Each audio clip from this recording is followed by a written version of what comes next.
বিসমিল্লাহির রহমানির রহিম। সবাইকে মিনু রান্নাঘরে ওয়েলকাম করছি। তো আজকে একটা ডিমের পুডিং তৈরি করব। পুডিং তৈরি করার জন্য একটু ক্যারামেল তৈরি করব। প্রথমে ক্যারামেল তৈরি করার জন্য এখানে 1 চামচ পরিমাণ চিনি নিয়ে নিয়েছি এবং সামান্য পানি দিয়ে দিচ্ছি। এখন এই চিনি আর পানিটা একটু চুলার মধ্যে বসিয়ে দিয়ে একটু 5 মিনিটের মতো একটু নেড়ে চেড়ে নেব, যেন চিনির কালারটা একটু চেঞ্জ হয়ে যায়। এই তো চিনির কালারটা চেঞ্জ হয়ে গেছে, বেশিক্ষণ রাখলে পুড়ে যাবে। দেখতে পাচ্ছেন অলরেডি ক্যারামেলটা তৈরি হয়ে গেছে। একটু ঠান্ডা হতে দেব। এরই মধ্যে ঠান্ডা হতে হতে আমি একটা পাত্রের মধ্যে 4টা ডিম ফেটে নেব। 1টা 2টা নিলাম, 3টা নিলাম, 4টা নিলাম। তো এই 4টা ডিম দিয়ে আজকে আমি পুডিংটা তৈরি করব।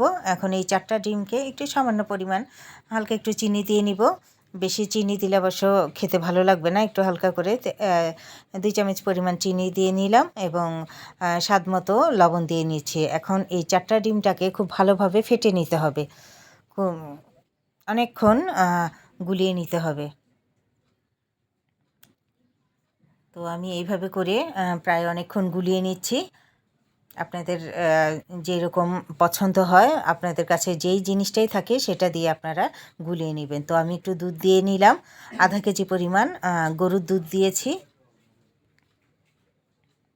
লিকুইড গরুর দুধ নিয়েছিলাম আজকে, আধা কেজি পরিমাণ গরুর দুধটা ঢেলে দিলাম। এখন আরও ভালো করে আমি এটা ফেটে নিব।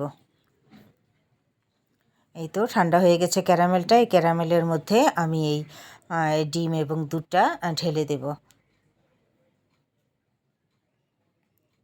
দিয়ে দিলাম, একটু ঢাকনাটা দিয়ে দিই, ঢেকে দিলাম। এখন একটা চুলার মধ্যে কড়াই বসিয়ে দিয়ে দিলাম, সামান্য পরিমাণ পানি দিয়ে নিচ্ছি। একটা স্ট্যান্ড বসিয়ে দেব এবং এই পুডিংটা বক্সের মধ্যে যেটা দিয়েছি সেই বক্সটা বসিয়ে দেব।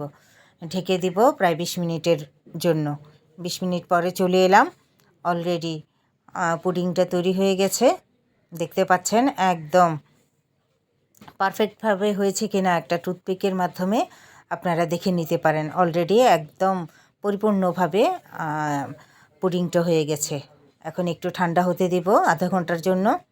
এখন চারিদিক থেকে আধা ঘন্টা পরে ঠান্ডা হয়ে গেছে। চারিদিক থেকে একটু ছুরির সাহায্যে ছুটিয়ে নিব, অর্থাৎ চারিদিক থেকে একটু কেটে নিব যেন ছুটে যায়।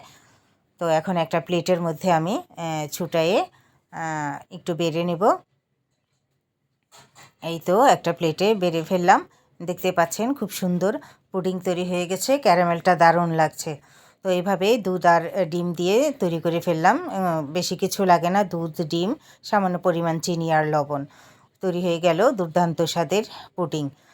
আশা করছি আপনাদের কাছেও ভালো লেগেছে। যদি ভালো লেগে থাকে ফেসবুক থেকে দেখলে আমার পেজটা ফলো করবেন, এই ইউটিউব থেকে সাবস্ক্রাইব করবেন। আল্লাহ হাফেজ।